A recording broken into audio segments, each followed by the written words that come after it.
Hi, this is Laura from Healing with Spirit. I am your host for your next episode of Triggers in Spiritual Medicine.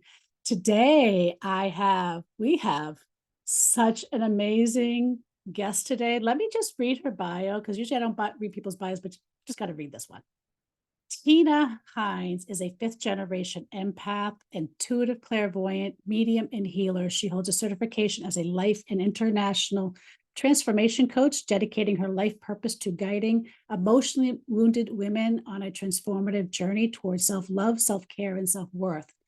With a wealth of experience, Tina has graced numerous podcasts and been featured in platforms including Good Morning America, New York Times, The Tamron Hall Show, and Trenton Now. Her influence extends across continents as she traverses the US, Asia, Africa, the Caribbean, hosting retreats and empowering women to rediscover their own happiness. I can just keep going on. Now, for those who are used to our podcast, know that we talk about a lot of intersectional type topics. For those who are new to our podcast, let me just say that this is kind of like where we get down to some like brass tacks, real talk, but it's really about the intersectionality of what makes us sick and then providing you solutions. So at the end, we're going to provide you with at least 3 tips that you can take away today to help however we go through today, like whatever the topic is, we're going to give you 3 solutions on how you can implement that strategy today. Okay. And because it's all about the intersectionality in a lot of areas, like a lot of things that make us sick, a lot of our cultural stuff, there's a common thread. And that's what we're going to be bringing you today. And this is going to be some really powerful stuff. So stay tuned, stay to the end. I promise you, you're not going to regret it. So, welcome, Tina. Please introduce yourself a little bit more if you would like. Thank you, Laura, thank you for having me here. I'm so excited to have this discussion. As you shared, I am a fifth generation intuitive clairvoyant, medium, and empath and healer, all that magical stuff wrapped up into one. And I have been on this journey of supporting women technically 13 years. Most people like to learn more about how I discovered I had this gift as well as how I'm using it to support women. And it came out of nowhere. And I was forced to lean into it, which I am doing, which I have been doing. And I am just so excited to be able to have this discussion, this very important discussion with you today. Well, it's quite fascinating because before we come on, we were talking kind of briefly about just the energies of what we're feeling today. And, those who might be already on some form of spiritual journey might understand what we're talking about. Those who might not quite understand, but what we're talking about is like you might feel heavier. Maybe you're waking up at 3 o'clock in the morning, or maybe like your mood shifted, but you don't know why your mood has shifted, right? We were kind of correlating it to like when I was finishing writing my book, Secrets to Healing, and I had to fly out during the pandemic to Colombia. And I instantly felt lighter and I go, okay, is this like because I'm just away from home, and I'm in a new country, or is there something really to it? And it wasn't until I came home that I realized that I felt like sludge. And then when I really looked at where I am from the Boston area, especially from Boston to Plymouth, Massachusetts, there was a lot that happened over 500-600 years, including the massacre of entire indigenous tribes, to the birthplace of the American Revolution, to the burning times of witches. And then we also have on top of that those that were freed slaves that came back to Massachusetts thinking they were freed, only to be held captive, tortured, and sent back to their slave owners. And, you know, we think like those happened, but that the energy doesn't still stay here. And I think that is part of what some of us are feeling. And as we were talking, you were saying you kind of felt similar living in Georgia before you moved to Morocco. And please kind of share that. So, because I might help give a different perspective to maybe what some people are experiencing. Well, what was so interesting is the area that I lived in. There was also there's a big lake. It's a big known lake in Georgia called Lake Lanier. And there always was this sense of heaviness whenever I would walk into my townhouse, and I couldn't figure it out. Um, so I would leave and go to like literally 20 miles outside of the city to another city, and I would feel the lightness start to peel off. And soon as I returned home, it was like the heaviness was like, you're a magnet, we're back, and it came and attached back to me. Um, and the lake near the house was literally like a 10-minute drive. And I always felt the heaviness, but I never knew what it was because I really had not researched that particular area. But I had a discussion with a family member just simply saying that it just feels heavy around here. Later on, through the love of social media, I came across a video that was indicating certain places that Black people really may not feel comfortable. And one of them was Lake Lanier. Apparently, Lake Lanier was used as a body of water to flood a city where there were a lot of Black people who lived there, and so they lost their lives. So it's a body of water that is sitting over a city that no longer exists. And what tends to happen now is that there are people they're boating there, they're jet skiing, and they're losing their lives in this lake. And I just found it was sort of the confirmation when I saw the video of what I was actually feeling and experiencing. I mean, I remember growing up, I grew up in a town. I thought every house was haunted because, I mean, Abraham Lincoln's uncle lived down the street. His house was down the street from where I grew up in Oh, wow. Massachusetts. And, we grew up, my house was haunted, and so we had between hauntings, which, I mean, there's two different things. We got the hauntings, but we're also talking about the energy imprint left Hmm. behind as a result of brutality, violence, and oppression. So, when I'm listening to you, what came to mind was like, we forget that we are made up of that energy core, right? And it's run through our nervous system. Like there's a reason why they don't really understand how our brain works because of the electrical conduction that actually forms. Like this is physiology, guys, one on one, right? Like you have two nodes in your heart called the SA node, the AV node that self generate like power plants in your body to pump blood. Okay. So you actually conduct electricity, right? So when there's systemic violence and you have that abruptness, like that energy has to go somewhere, right? And that blood goes into the soil. Yes. And, with everything that I think, especially in the States, with all this volatility, I think the one aspect where people are feeling like angst is trying to understand that, it's not maybe just you. Maybe we have to also heal the land. We bridge that piece in, then maybe there's some reclamation that we can have here. But there's a lot here, but I'm curious to know what you discovered about yourself when you did move. Like, what was that triggering moment that said, I'm just going to pack up and move? I'm going to, not only going to move, but I'm going to move to Morocco. Moving to Morocco was a fluke. I felt like I was in Georgia. In Georgia for a specific reason. Didn't know at the time, but energetically I knew. And I always say I stayed 1 year too long because I was there for 6 years and it was only supposed to be 5. Um, a friend of mine opened up a healing center here in Morocco. And with that healing center, she needed support. And my background initially, my career was an executive assistant, so doing administrative work.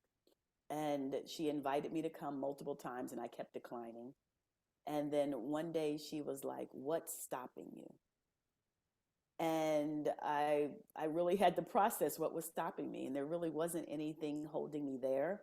At the time, I had just resigned from my second job because I was no longer fulfilled. And so me and my son, because my son travels with me, he is an adult, but he has Asperger's, and he came with me, and we came here to live, and we stayed. We ended up staying. We've been here since August of 2023, and still navigating a lot of things. But even being here, you can sense the energy in different spaces depending on what you are, the area that you're in, and what you may be surrounded by. And so I was here also when the earthquake hit, and to feel what was transpiring during that time as well. There wasn't a lot of damage in the area where I live, which is Marrakesh, Belize, but most of the damage was up in the mountains near the Atlas Mountains. There was a lot of trauma there. So, okay, so how did you go from like, I'm just trying to think of like, what would you say, you know, was probably like, how did you learn about like being a healer and all that kind of stuff? Like, how did you, was it like something you always knew or that you discovered later on? Were you brought up as a healer? How did you bridge that? Um, so I had suffered from clinical depression 15 years ago, so I was 40. I suffered from clinical depression, and I was working with a therapist, trying to understand what I was experiencing because it was the first time I just felt all of this surge of sadness.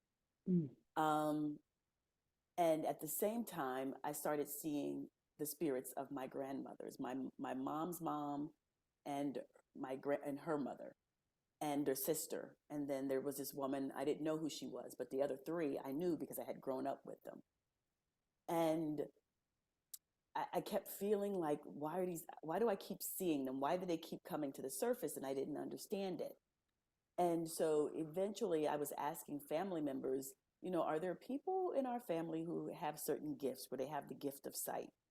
And, my aunts were all like, I don't know. No one would tell me. And then one of them told me to call my grandmother's niece. And at the time, I think she was 83. And I reached out to her to ask her if she had experienced it within our family. And I says, because, your mom is hanging out with me, and so is your aunt and grandmommy, and I don't understand what's happening. And I says, and there's this woman, I have no idea who she is. And she asked me to describe her to me. And when I described her, she goes, oh, that's your great great grandmother, Jenny. You're just like her, and I've been waiting for you. And that's how I found out. Because I'm thinking I'm going crazy between the depression and seeing dead people. I'm thinking, I need to go be put in the hospital. And she was very, very gentle with me, and she says, "No, you're perfectly fine, baby." And I have the same gift too.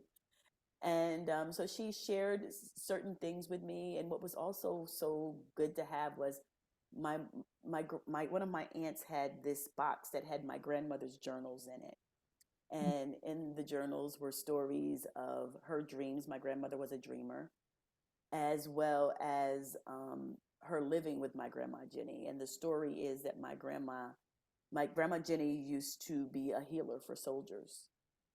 And so I'm like, okay, so I'm falling in a long line of healers, because my grandmother, she worked for women, infant, and children when we lived in New Jersey. Her mother was the wife of a Pentecostal minister, so she worked in ministry. And then Grandma Jenny did the soldiers, and here I am. And my mother who's still alive, my mother was a nurse. Mother was a nurse taking care of people. So the foundation of the work that we were doing and who we were supposed to serve was really laid out, that it was of the female nature. And each of us operating in a different space, and how we use our gifts. I just happen to be the one who has all of them. Each one of my grandmothers, they had a different one. I had all of them, and have been guided to do that work. And depending on the cycle we're in, one takes more prevalent than the other. And right now I'm in the healing cycle. At one point it was the clairvoyancy, another time it was strictly mediumship. I had one of my clients, I always joke about this. Her father would come and stand by my fireplace and smoke a cigar. And, and I would call her, I'm like, what's going on with you? Because your father's here. And I would always joke with her about that. But now in this season, since I've been in Morocco, it has been focused more on the healing. Like I've literally had people who have come from the States for vacation here and who've been requesting energy clearing sessions with me. That's beautiful. That's beautiful. I wonder though about your depression.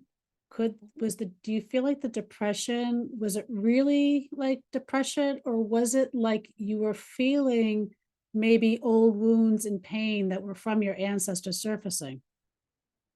No, it was depression. It was depression? Because prior to it, my mom Yeah. had suffered a ruptured cerebral aneurysm, and I'm Okay. an only child. Gotcha. And I Okay. was so busy taking care of her that I wasn't taking care of myself.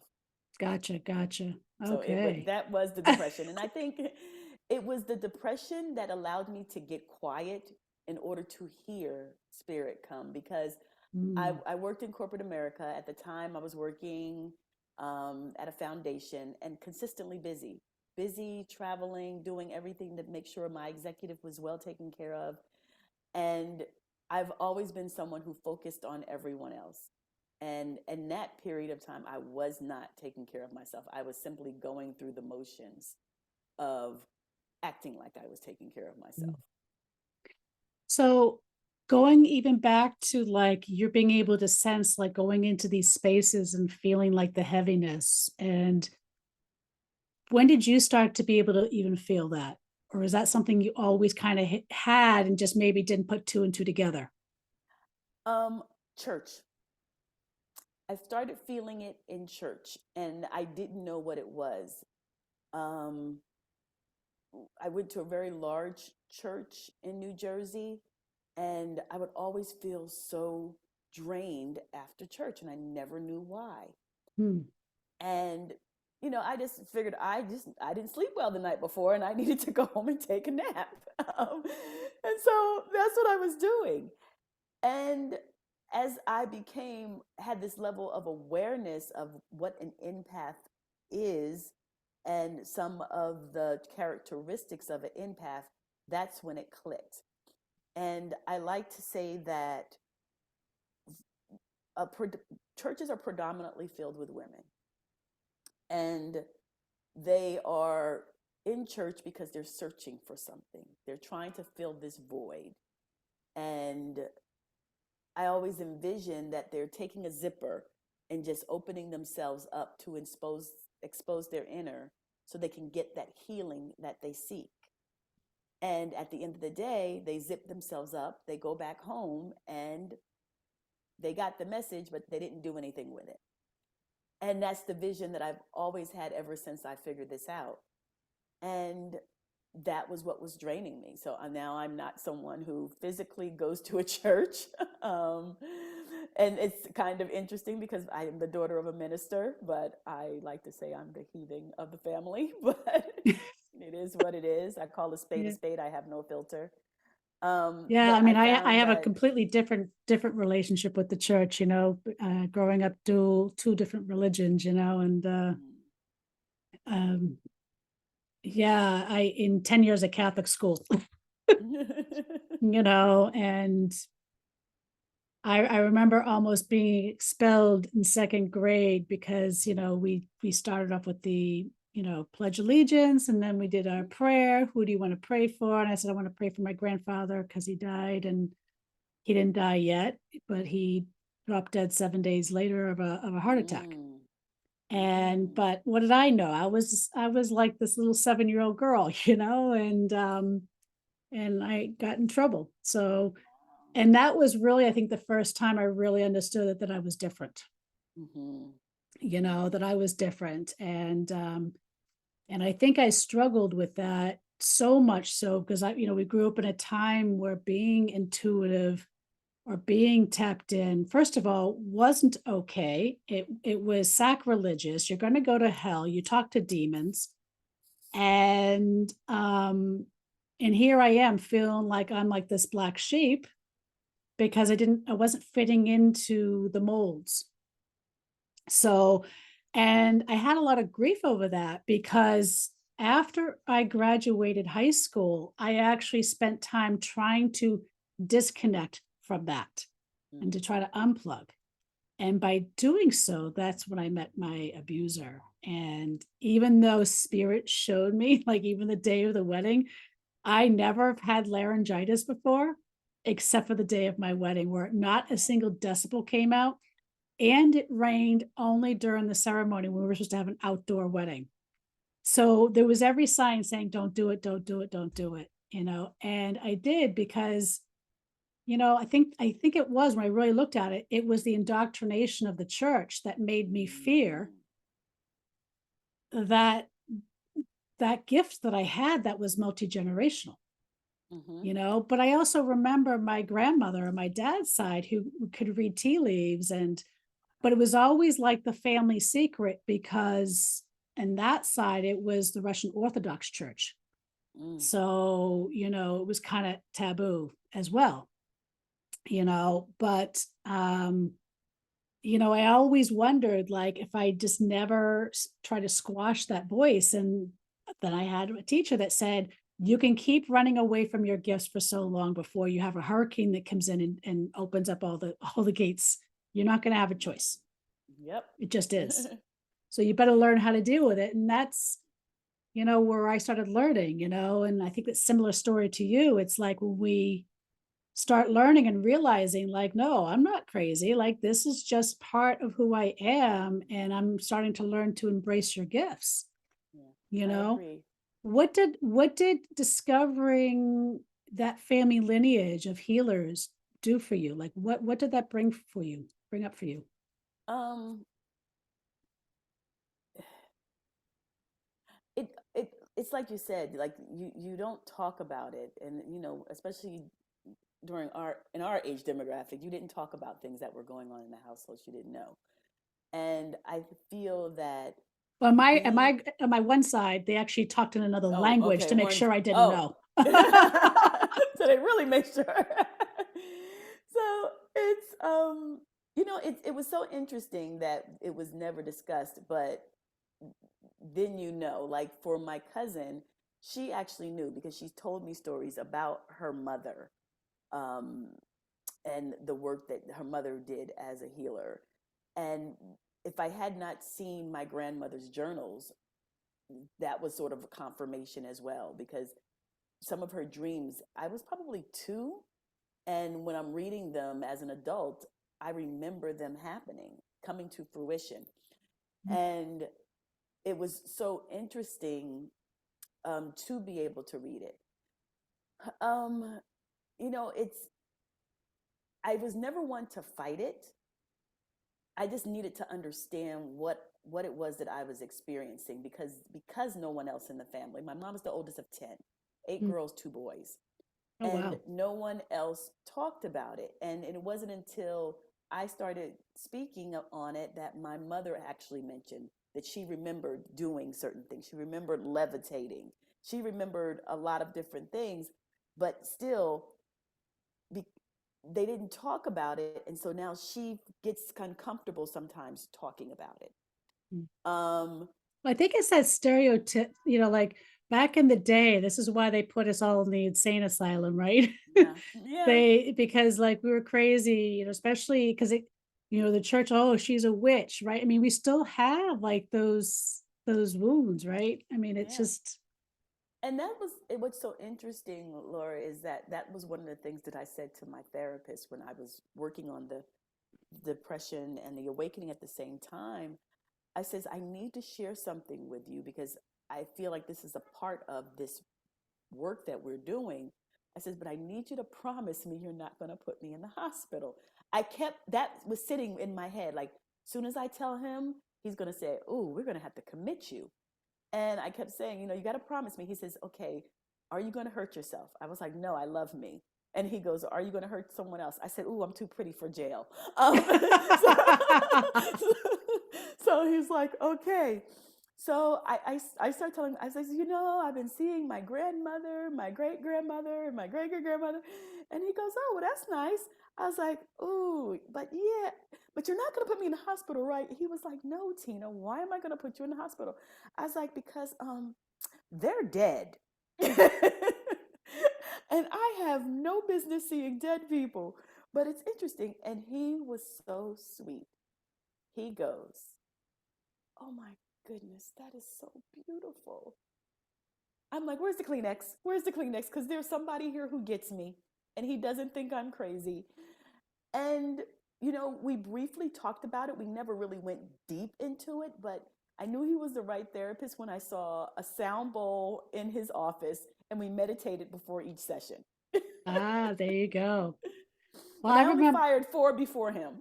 yeah, I mean, I remember there was a therapist I saw after I left my abuser, and they had me fill out this questionnaire. And one of the questions is, do you see things that aren't there? You know?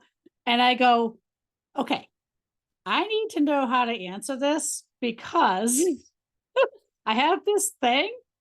And they just go, Laura, I go, but I'm not hallucinating. It's, Mhm.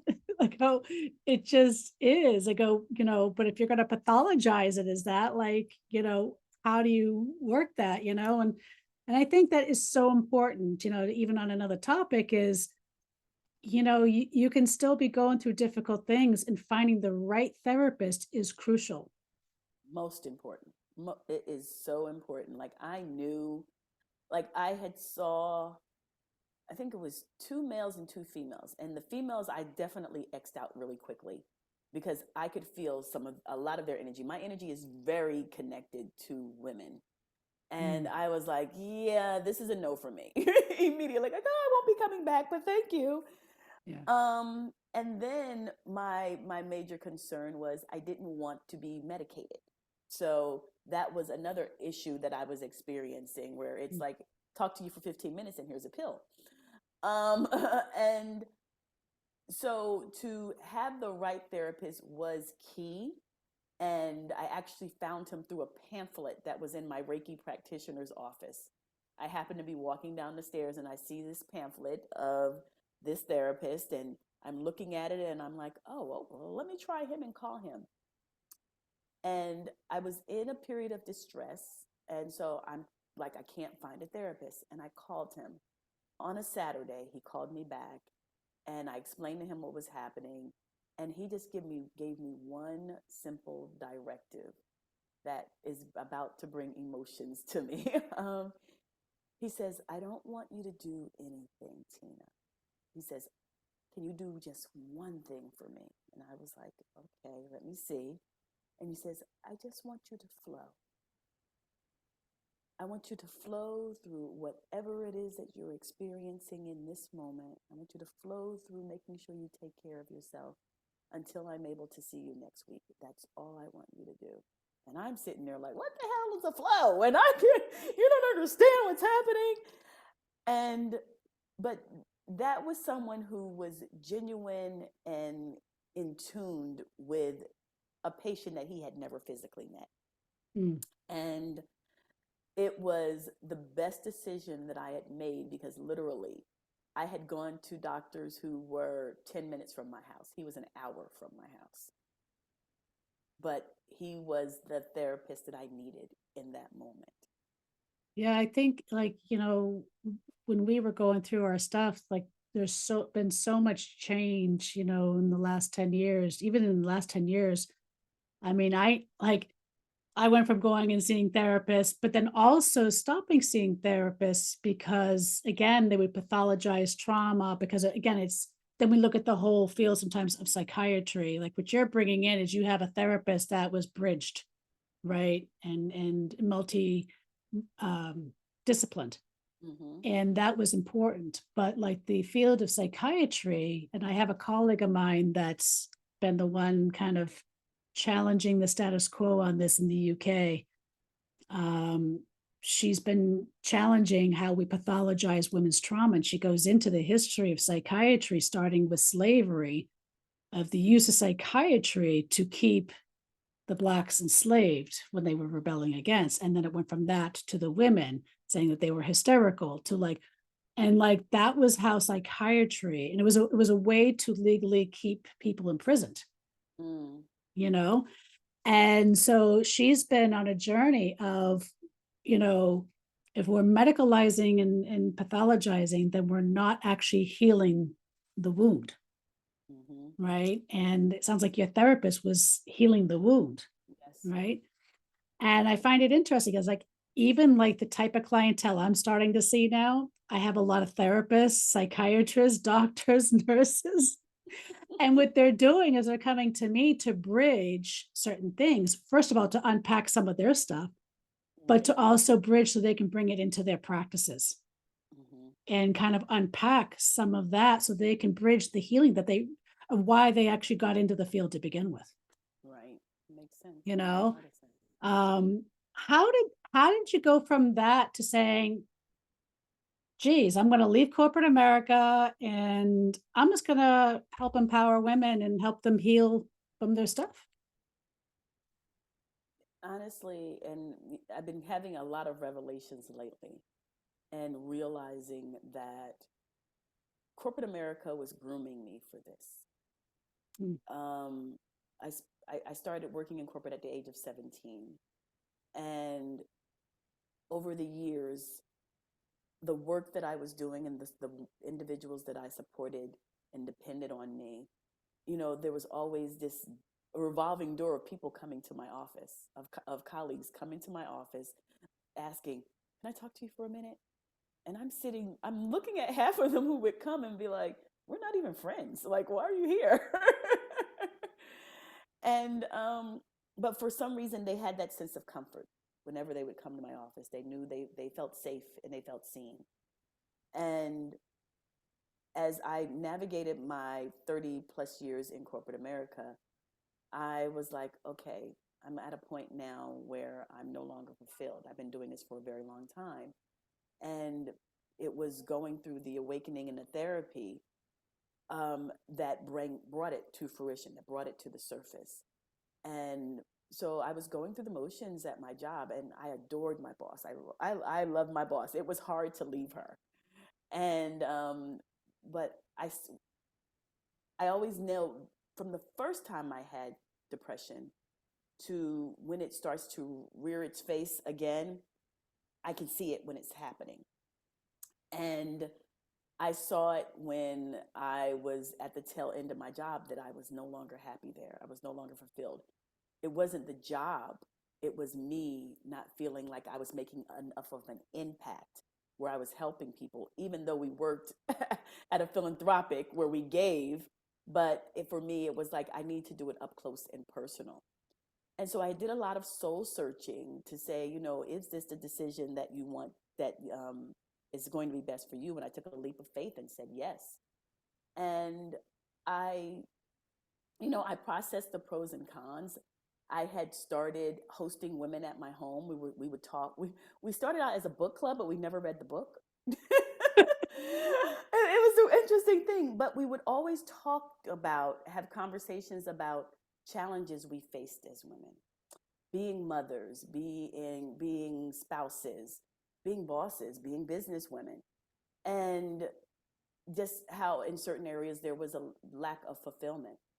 And I was reading a book. No, I was listening to meditation because I had started meditating as well as part of my healing.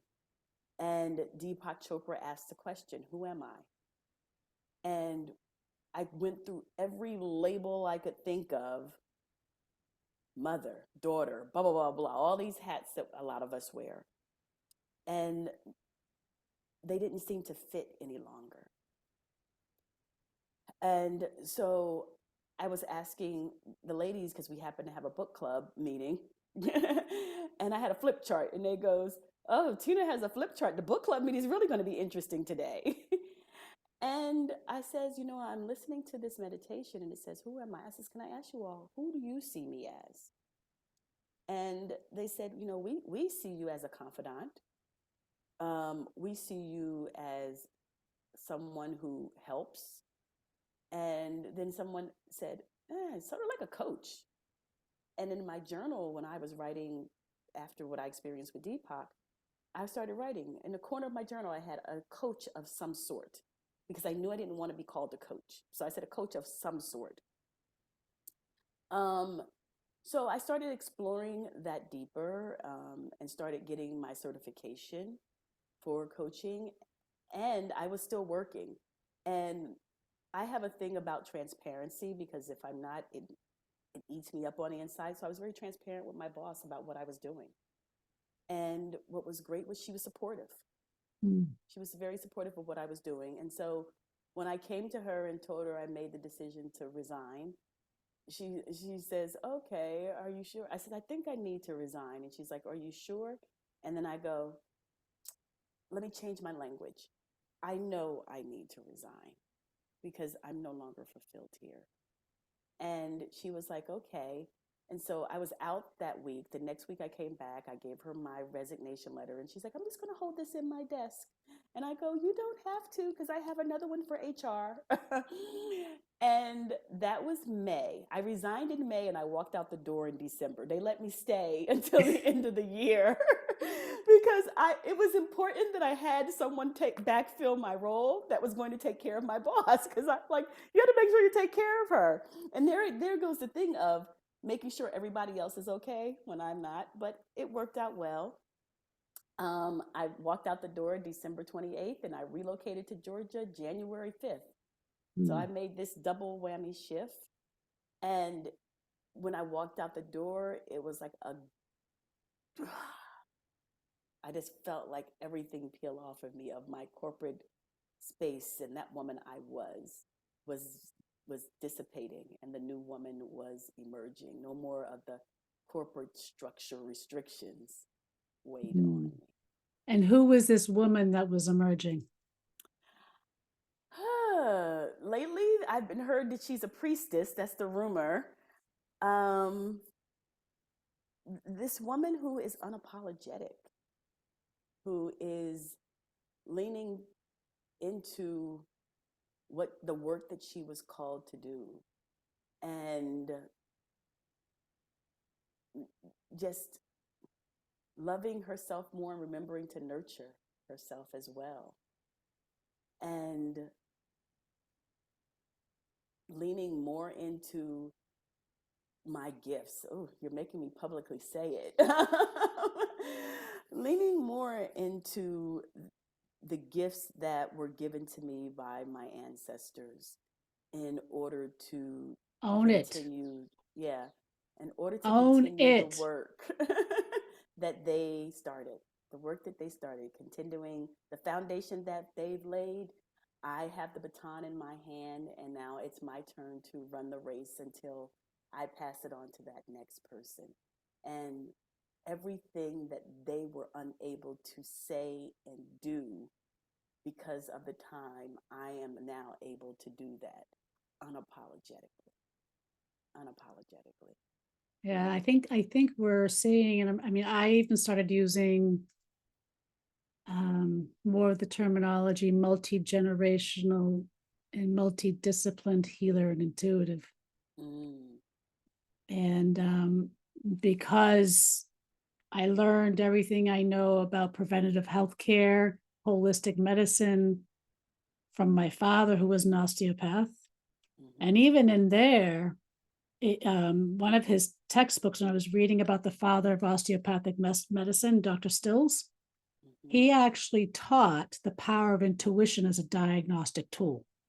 mm, And so my father kind of never shied away from his intuition because it was kind of taught. And so it was kind of okay until he graduated med school and then was met with oppression from the medical establishment, being an osteopath. And I didn't realize because my dad's very much he's a protester, but he's also an introvert. So he didn't really speak a lot. but he also was one of those that protested during the Vietnam War. So I go, how can you be both? You know? And but he actually met with Governor Dukakis and Governor, oh my God, I'm blanking on the other one, Governor King. So this is like mid 1980s, like 1984, 85. And meeting with him, representing the Osteopathic Physicians Association on getting them recognized as a legitimate form of healthcare in the state of Massachusetts. And he was the first staff at the local, first osteopathic physician on staff at the local hospital here. Wow. You know, so I learned a lot from being a trailblazer there. And I think, one of the things I agree with you is like we're getting ready to go to Ireland because I don't know what happened to my Irish ancestors on my mother's side, but it's so fractured. Mm. It's very fractured. And so we're going back. I've been there before, but we're going back to kind of unpack that patriarchal colonizer conditioning, church indoctrination, and to figure out what happened to the ancestors so we can reclaim all that was stolen from us. So there's like 3 or 4 of us going, and so I'm looking forward to that piece because I know that's a missing piece for me, Right. you know? But I'm wondering what you're noticing for yourself as you are navigating working with women, because I understand you're doing retreats too, right? Yes. Okay. I've been doing healing retreats from since for 12 years. The only year that we missed was the year of the pandemic, and the purpose behind doing the healing retreats started because of my own personal journey to escape the States so Mm. I could turn down the volume in order to go inward to here. And as I started identifying what I wanted to be part of the work that I do, creating that safe space outside of the United States for women was the most integral piece of it. I wanted to have them detach from everything and anything that they're dealing with at home that they're focused on to be in another country where it's like you can't easily run home. Um, Can't run and away. you can't run away too quick, and you're less likely, to make all of these phone calls back and forth. Initially it started out in Jamaica, but I felt like it wasn't the best space. So I was exploring and navigating, and then I ultimately ended up taking everyone back to to Anguilla, which is where I got my healing, because there's something about the healing waters of Anguilla. And I was trying to hold it hostage for myself and not give it away. But, I heard messages of you need to bring women to this healing space. I used to get this repetitive vision of women walking on the beach in all white, and eventually that vision came true. I was able to create that space for the local women of Anguilla.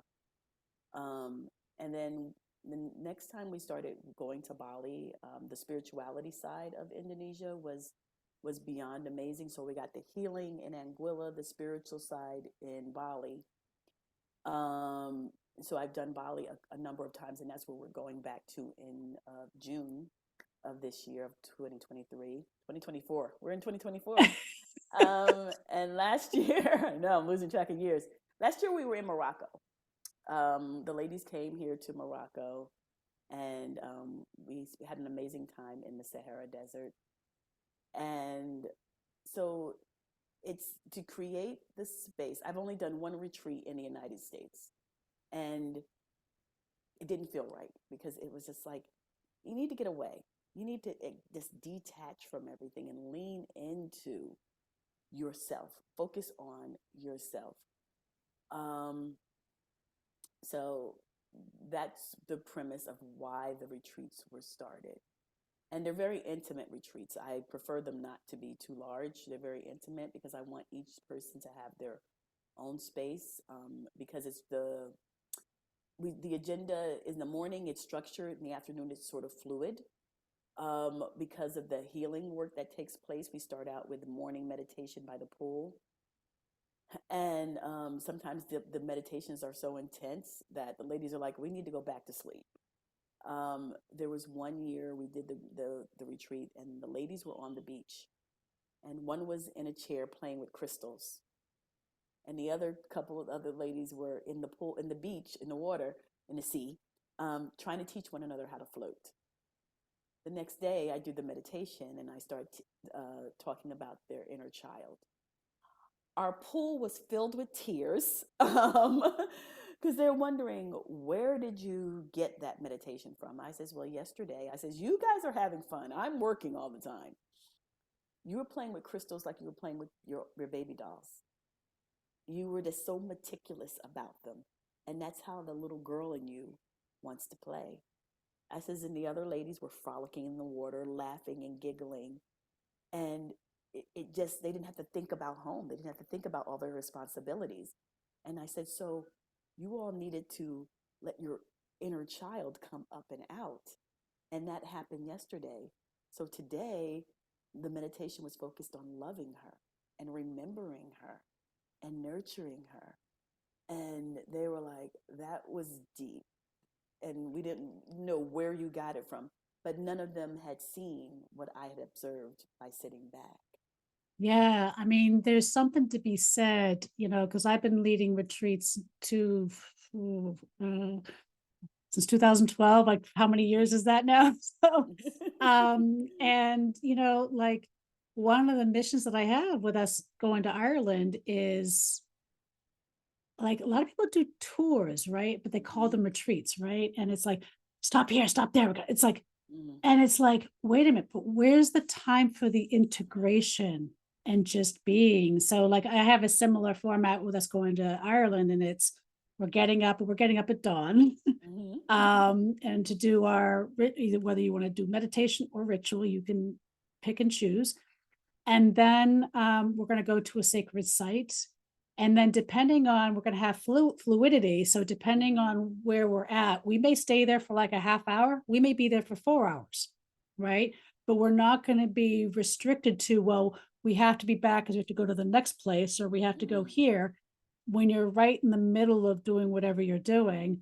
And then we have the afternoon where if you want to go take a nap, if you want to go shop, if you want to go for a walk in the down the country road and talk to the donkeys or the cows, like it's all like I think the integration, having space Mm-hmm.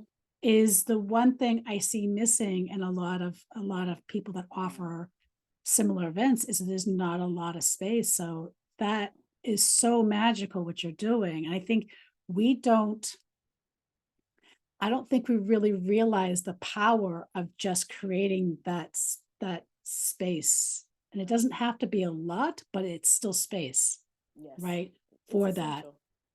It's huge.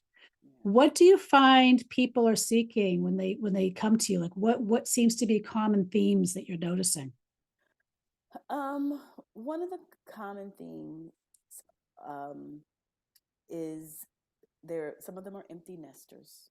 So their children are becoming adults and leaving, and now they're searching for what brought them joy because poured, they spent a lot of time pouring into their children and placed a lot of their own aspirations on pause. And so now they're like, well, what do I do? And they're rediscovering themselves. They're on the journey of self discovery. Um, and they're also, some are still holding on to, or I like to say, the trauma is still holding on to them of experiences from their childhood.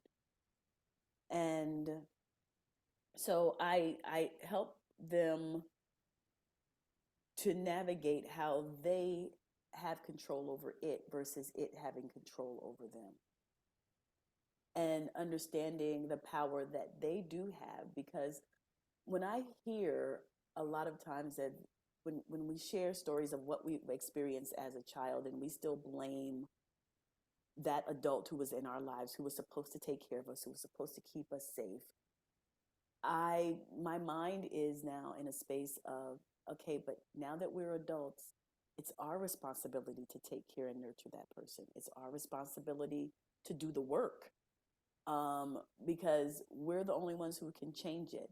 The person who we were at their hands, they they're probably never going to apologize. They're never going to give you what you feel like you want. So now is the opportunity for you to give it to yourself in a more loving and nurturing way, and for you to take that deep exploration of more of what it is that you need for yourself, because only you know what you need. And sometimes we don't even know. We say, I don't know Right. what I want, I don't know what I need, I don't know. I don't know. And that is very challenging. So it's, you read a book and you're just like, oh, this sounds familiar. One of my favorites is Don Miguel Ruiz, the Mastery of Love. I have all of my clients read it from the perspective of loving yourself. And I say, there's the three key points: truth, forgiveness, and love. And the truth is opening the wound, the forgiveness is cleaning it out, and the love is a strong medicine that we have to give each other, give ourselves. And what's so interesting is sometimes we struggle with even saying that we love ourselves, because we don't. Yeah. People have shown us that there's a lack of love, so we struggle with saying that. And I've had people say that to me. Oh, that sounds stupid, I can't say I love myself. And I'm like, you have to love you. Well, you don't have to, but you should love you, because if you have the expectation of other people to love you, how can someone from the outside tell you, they love you, and you to receive it, and you don't receive it from yourself? Yeah, I mean, that was a tough one for me, growing up, but also because I think society, like, you know, has kind of put this light on. If women love themselves, they're conceited, they're self-centered, they're self-absorbed, they're gold diggers, they're this, they're that. And I think, and then you have to be like a Martha Stewart, right? Not realizing that Martha Stewart has like a team of like 50 people working for her, you know? Yes. So, and I think we've put women into this box of you have to have a full-time job, be a mother, have the white picket fence, do that all, and it's all on you, Mm-hmm. and if you have any kind of sense of enjoyment, then that's being selfish. Yeah. And that's wrong because, I think we're learning that self-love is actually a gift to our children. It's a gift to the family. It's a gift to the community because we can't give if we're spent. No, most definitely can't. And And when we talk about this, we talk about self love, and sometimes that being selfish. And I always discourage the word selfish. I was like, I'm not being selfish. I'm being self full. I'm filling up my own tank, so I can be able to pour into you. yeah. Because if my tank is depleted, you get nothing. And we can also say that self-love is selfless because Mm-hmm. if we are loving ourselves, we're not also dependent on others. Like, and I'm thinking of like our healthcare, our other things, because we are loving ourselves and we are empowering ourselves. But we empower ourselves through self-love. Yes. We do reclamation work because of self-love, right? So I think women are starting to learn. It sounds like, I do see your pictures and stuff and all the things on TikTok regarding your trips, and they're so amazing. What would you say to somebody? What would be like 3 things you would say to somebody, or tips that they could do today if they were just beginning this journey, but maybe they're not ready to hire you, or Mm-hmm. go, maybe they can't go into a retreat right now. Yeah. What are like 3 things that maybe somebody can do today to kind of shift their perspective a little bit?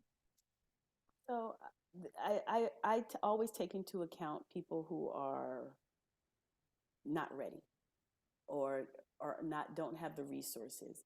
And I'm like, I give simple strategies because I want you to be able to utilize them even after our time has together has come to an end. One little exercise I give people is to write down for 30 days one thing that brought you joy or happiness in the day. Because most of the time when people are journaling, they tend to lean towards writing all of the not so positive experiences they've had in their lives. So I'm like, 30 things. Can you do 30 things and write that in your journal? And the reason why is because those 30 things that you write down, they'll supersede all of the other pieces of information that you have written in your journal. So that's one exercise I give. The other one is the journaling. In order for new to come in, there has to be space for it. So in order for you to have the space, you are encouraged to release in your journal. Even if it's a word, just release it. Allow yourself to let what's in come out, because there's new information that has to come to you, and it's getting to you, and it's like, okay, where do I go? Because you're so full of so much of what you're Yeah. holding on to. And a lot of times we hold on to it for dear life because we are afraid that someone's going to read our journal, or someone's going to see it, and someone's going to comment on it. But journaling is one of your steps to free yourself. And And sometimes there are things that you want to voice and you're yeah. unable to voice them, but to write them is good as well. I also sometimes say, because this has shown up for some people too, is I don't know what to say. And I go, even if you just put in the journal, I've got a brain fart today, then you at least journal today. Like, Yes, yes, yes, yes, because yes. it's the because like, there's the magic in the repetition. Mm-hmm. So it's the repetition, not necessarily like if you don't know what to write or you feel stuck and you don't know what to share, maybe it is, I feel stuck today. I don't know what to Yes. share. And that's it. Yeah, That's it. I Right. agree. It's like, Yes. and then before you know it, because I know when I started doing this for my own healing practice for my own self, is like that did come up for a while, but then all of a sudden it was like boom. And the next thing I Yeah. know, I'm like, dinner's ready. Oh, don't worry, go without me. Like, no, are you gonna eat? Your food's getting cold. No, I'm still journaling. Like, because before you know it, the floodgates just go boom, right? Yes. And I think also what's important with journaling is to not filter yourself and not edit. Because sometimes we may write the and it should be them, and we go back and edit. In your first go round, just write, because it's almost like you're brainstorming, and when the pen starts moving, it just really all just wants to come out. And when you don't edit, you may be surprised what you discover in the information that you're reading, and you're like, oh, now I get it. So when you go back and edit, and you're to keep consistently pausing, you're trying to control what's coming out. Yeah, and I think that's the goes to the other aspect too. Make sure when you're journaling with pen to paper, not on a computer, not on a tablet, not on your cell phone or your voiced AI box or whatever it is. Like you're putting pen to paper, like there's actual science of like how the brain, the hand to pen and the brain think when you're putting pen to paper that you can't get when you do it on a computer or a tablet. Yes, definitely.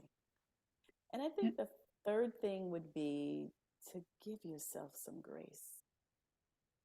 You you you don't know everything right now. I like to say we're putting together a 100 or 1,000 piece puzzle of our lives. The outside is easy, the inside is a little bit more intricate. And we are in this space of we want to know right now. You want to experience your breakthrough right now.